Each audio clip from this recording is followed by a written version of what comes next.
waaw waaw lu ñu moom rek.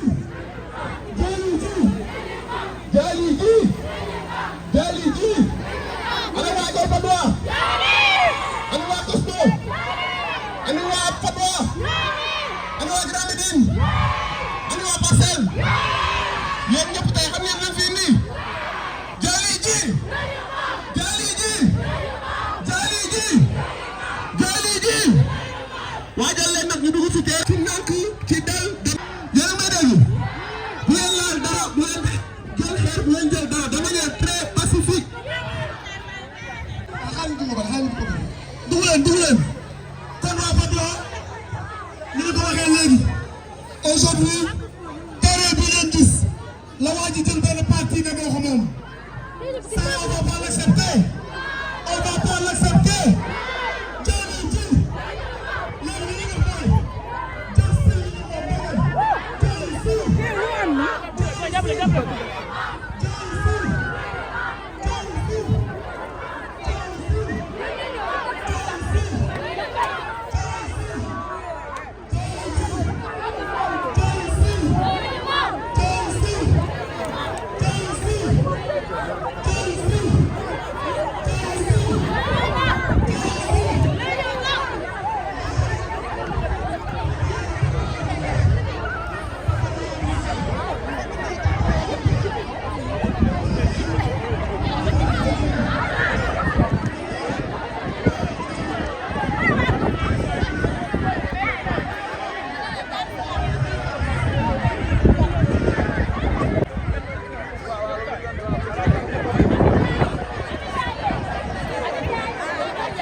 borom si yi nañ ñëw en face tuuti moo ñëw tey ci kaw nee na moo ko moom est-ce que loolu dañ ko nangu.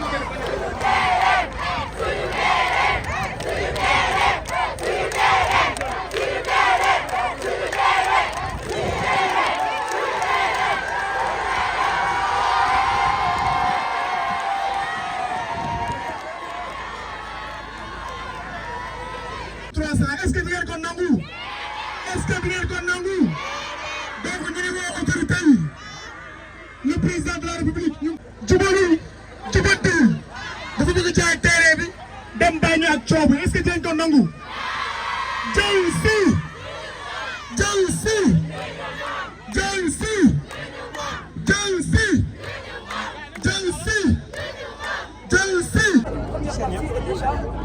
Maintenant, il y a deux personnes qui viennent dire qu'ils ont le titre foncier sur ce terrain. Alors, où vont aller nos enfants?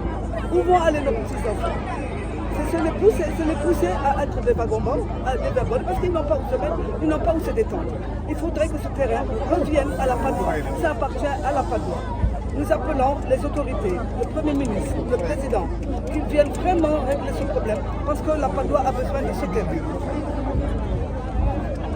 Reste à notre cité, à nos jeunes, les écoles, c'est là qu'ils s'entraînent, les enfants, c'est là qu'ils s'entraînent. Vous voyez, à l'ASC Thierry a remporté pendant 2 années, nous avons eu les coupes. Si maintenant nous n'avons plus où les jeunes vont se détendre, qu'est-ce qu'on va faire? Ils vont être des vagabonds parce qu'ils n'auront pas où se détendre. Alors, nous interpellons l'État pour que la situation se règle. Je voudrais dire aux autorités de ce pays que les dispositions de la charte du sport, la loi 84-59, exigent que partout dans le pays, qu'on ait des infrastructures sportives pour les jeunes. Il n'est pas question que les dispositions du Code de l'urbanisme, la loi 2023-20, du 29 décembre 2023 ne soit pas respecté. Il est extrêmement important que dans cette ville qui est surpeuplée, dans cette ville où nous n'avons plus d'espace pour les jeunes, que chaque endroit que nous avons pour que les jeunes puissent pratiquer seulement le sport, qu'on puisse laisser cet endroit aux jeunes. C'est pourquoi nous sommes solidaires avec nos amis de Patte d'Oie. C'est pourquoi nous sommes solidaires avec nos amis de Hann. Partout dans le Sénégal, la Constitution exige qu'on ait des espaces pour les jeunes et ce terrain doit rester à la jeunesse de la Patte d'Oie. C'est pourquoi nous sommes là pour être solidaires avec cette jeunesse de la Patte d'Oie. Man maa ngi tudd Mbacké Seck nekkoon naa adjoint maire de Dakar nekkoon naa porte-parole fédération sénégalaise de football. loi bi nga xam ni moom moo tënk mbiru sport fii ci Sénégal ñu tuddee ko la charte du sport la loi 84/59 soo ko ubbee ci disposition bi dafa wax ni mairie yi ak état bi dañu war a am ci gox bu ne béréb bu xale yi di foowee parce que sport day bokk ci liy defar wér-gu-yaramu doomu aadama dafay renforcer cadre de vie bi. soo ubbee beneen loi bi nga xam ne moom la ñu tuddee le code de l'urbanisme le nouveau code de l'urbanisme la loi 2023-20 du 29 janvier 2023 dafay wax ni terrain de sport dafa jaadu ci bépp cité ñun nag li ñu bëgg a wax mooy ndaw yi foo c'est l'intérêt général de ce pays ndaw yi nekk ci jàmm c'est l'intérêt général de ce pays loolu bu amee dañuy ñaan autorités yi que le jubbante bi ñuy wax mu bañ a nekk politique kese bañ a nekk économique kese mais mu nekk jubbante sportive nekk jubbante écologique terrain bi nañ ko bàyyil ndawu Patte d'Oie yi parce que du ndawu Patte d'Oie yi rek koy fubal ndawu Sénégal yëpp si fubal jërë ngeen jëf.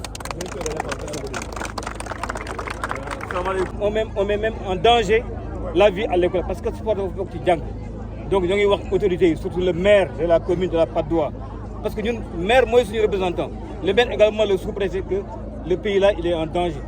Le sport également, il est en danger dans le quartier. Et nous restons solidaires à l'association, à l'ASC Thiely, mais également au groupe d'initiative. Nous, on est vraiment vivement interpellés. Je suis venu avec le préfet du Moyen, parce que ça fait plus de 30 ans que nous sommes fait du sport. Nous nous concevoir avec nous sommes sur le terrain qui est spolié. C'est M. Bey, le préfet du Moyen, Cosmobodim, Cosmofalim. Nous sommes inquiets parce que sur les élèves, finalement, de faire EPS chaque matin. Il y a plus de 1500 élèves qui, chaque matin, viennent donc faire le sport ici dans ce terrain. Donc, si maintenant le terrain est spolié, qu'est-ce qu'on va faire? Alors que le sport est un intrant dans l'éducation des enfants. Donc, il faudrait que les autorités pensent à ces enfants-là, parce que la jeunesse, elle est importante dans un pays. Alors, si donc on prive les enfants donc, de PS, alors je ne sais pas comment ils vont devenir, je ne sais pas. Donc, c'est un problème qui est posé aujourd'hui. Il faudrait que les autorités donc, prennent les responsabilités pour faire revenir donc la propriété donc de ce terrain donc à la jeunesse donc de la Patte d'Oie. Alors, merci. man maa ngi tudd Mamadou Lamine Nassi conseil municipal commune Patte d'Oie li ñu tax a jóg lu tax muy dox dafa war a leer aussi parce que terrain bi ñun ci li ñu sukkandiku pour ne suñu terrain la depuis 1987 ñu ngi koy exploité depuis 87 ñun ñooy défendre terrain bi défendre nañ ko ci condition yu ne ba yàlla dogal en 2014 ak acte 3 de la décentralisation État du Sénégal affecté ko commune Patte d'Oie en 2016 et 2015 ñun le conseil municipal ñu voté 14 900 fermé na totalement le terrain alors biñ ko fermé en 2016 période bi ñu tëj muré stade terrain bi amul kenn ku taxaw ne moom nga fi un seul mètre carré ba 2019 CSE di def ay travaux d'utilité publique mooy travaux irrigation eau pluviale du pont de l'émergence ak stade de l'amitié pour permettre eau bi eau pluviale yi di pour évacuer ko ci nañu ñëw sur la demande du sous-préfet des Parcelles Assainies le 17 janvier 2019 exactement ci la CSE am autorisation toj mur bi mooy fi tey camions yi ak bus yi ñoom tey fi ñu occupé bay prétendre kii di wax moo fa moom 1000 mètres carrés kii di wax moo fa moom 1300 mètres carrés c'est le 17 janvier 2019 bi ñu tojee mur bi ñoom ci nañ fi pénétrer alors entre 2019 ba période bii ñuy toll ni ñoom ñu war a bëgg a taxaw ne ñoom dañ fi am ay bail loolu lu ñu jaaxal la loolu mënul nekk xamuñu nu ñu def ba am seen bail mais nous sommes au moins sûrs d'une chose terrain bi ñun ñoo ko njëkk occupé en 87 ensuite en 2014 ñu def ci xaalisu commune bi 14 millions 600 et plus cher def mur bi alors li ñu bëgg mooy autorité réew mi ñu bàyyi ñu xel parce que scandale mi ngi waaj a am fii te waa ji ci lu ñu dégg publier na ko si Facebook bu la neexee ngeen vérifier même les benn waay bi mi ngi tudd Abdoulaye Gueye kooku moom moo ne moom 1000 mètres carrés bi dem na ba commencé murer terrain bi mais ñun duñu tooñ mënoon nañu def ay actes terroristes di toj miir bi di xeex ak moom ñu ci yóbbu suñu doom yi police wala di ñu ci gaañ mais ñun dañu ne comme réew mi am na yoon duñ def loolu moo tax def na muram ba def ne moo ci nekk mais ñun dañu am yaakaar ci suñu justice su réew ñun li ñu bëgg mooy état bi na jël ay responsabilités parce que waa ji moom yàqal ñu la bëgg en fait parce que terrain yi mi ngi ko def en vente la def ñaari terrain yi publier na ko nee na benn bi 1000 mètres carrés titre foncier individuel benn bi 1300 bail individuel vente 1 milliard 300 millions kon kooku yàqal Patte d'Oie yàqal jeunesse bi moo ko tax a jóg te loolu état bi waruñu ko nangu ñu ngi leen di ñaan ci suñu kéemtalaay kàttan ñu jàppale ñu parce que terrain bi ñun waa Patte d'Oie lañ ko soxla gis ngeen directeurs yi wax nañu kilifa yi wax nañu élèves yi wax nañu loolu fësal na ne terrain bi ñun ñoo ko gën a soxla waa ji ay la yëwén même bu doon def sax am ay kayit yu jaar yoon ñun ñu toog bëgg ko suñu kilifa yi dañ ñoo war a jàppale nan ñu jàppale nag balaa ndox di ñàkk ci teen bi loolu daal la ñu bëggoon délivrer comme message. est-ce que am na ay démarches yi ngeen si def ci auprès des autorités. dans la mesure où am na benn autorité bu fi yeewoo.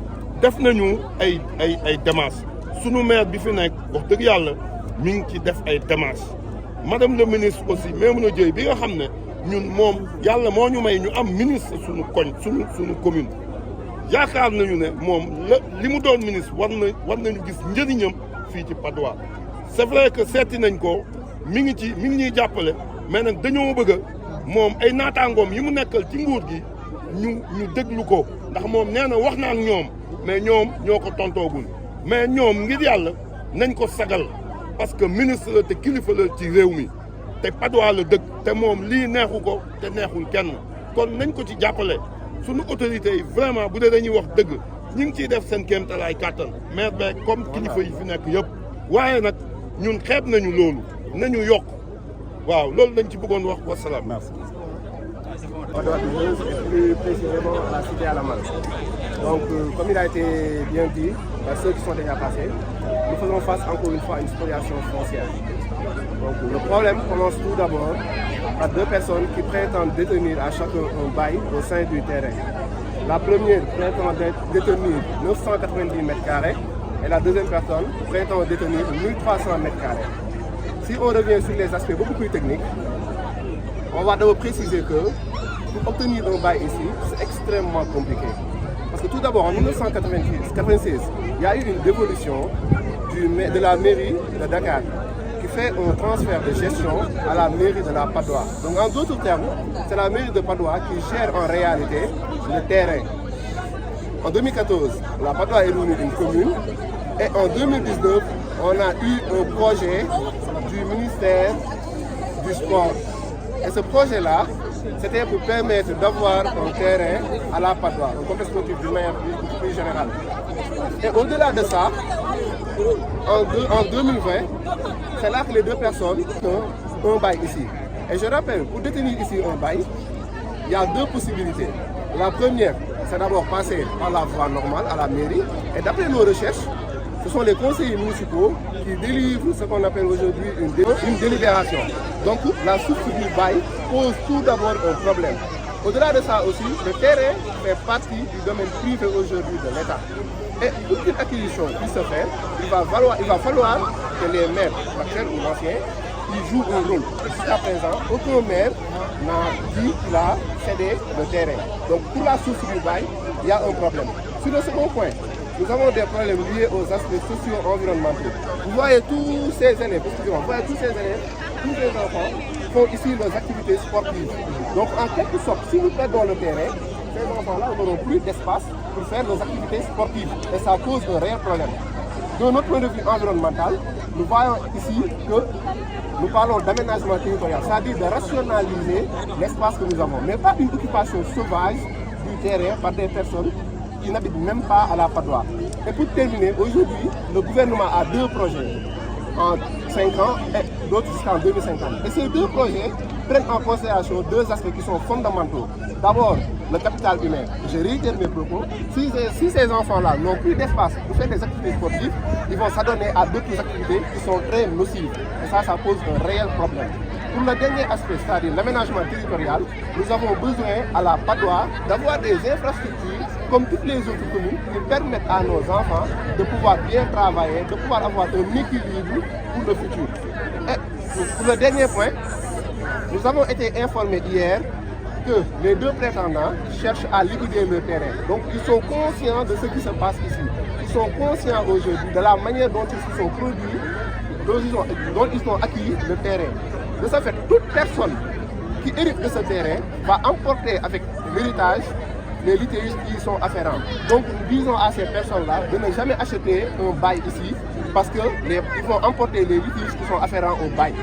Maintenant, nous demandons aux autorités locales et aux autorités nationales de redoubler d'efforts afin de venir soutenir la population pour qu'ils puissent aujourd'hui récupérer ce bien, ce patrimoine qui est aujourd'hui une unicité pour la Patte d'Oie. Parce que c'est seulement grâce à ce terrain que toute la commune de la Patte d'Oie se réunit. C'est grâce à ce terrain que nous avons des liens de fraternité.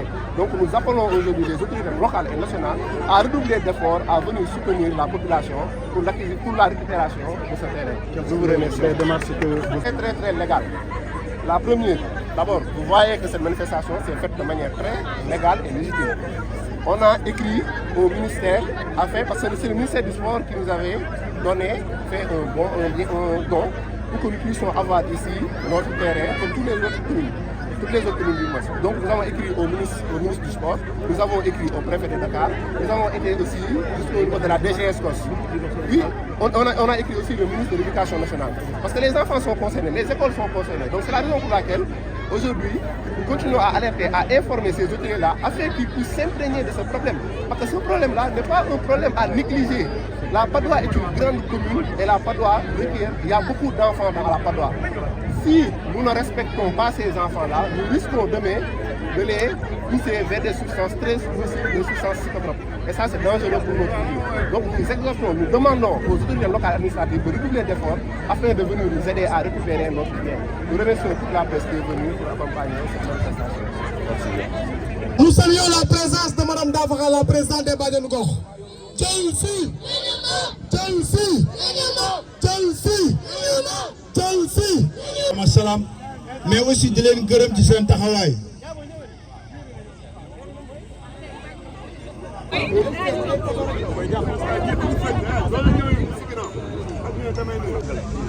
léegi donc ñu xale alors lii nag dafa bokk ci yitte yi nga xam ni dëkkuwaay bi yëpp dañuy war a jóg taxaw ci mag ak ndaw parce que dafay moomeel bi nga xam ni kenn du ko fokkati suñu loxo li ciy jàmm nag mooy ñi nga xam ni ñoom la yàlla dégg ñu yor ndombol tànk fii ci dëkk bi ak ci réew mi ñuy def attention ci lii parce que dëkkuwaay bi ñun duñ ko fooye Patte d'Oie rek la ñam booy yëpp fi lañ juddoo te lii mooy seen moomeel du sax ñun suñu moomeel bi ñu ko déggee yàlla def ñu fekkee ko mënuñu fi ñàkk taxaw pour wane suñuy cofeel ci dëkkuwaay bi parce que ñun lii rek Patte d'Oie rek la ñam ñu ndey ñun suñu ay grand ñoom léemu ñëpp a ngi nii taxaw fii ñoo bokk génération donc mu doon li nga xam ne lu ñu ñor la et on suit l'actualité de très très près lu mu jar nag dinañ ko def su jaree négocier ñu négocier su jaree dem beneen dimension ñu dem ci beneen dimension mais le tout dans le respect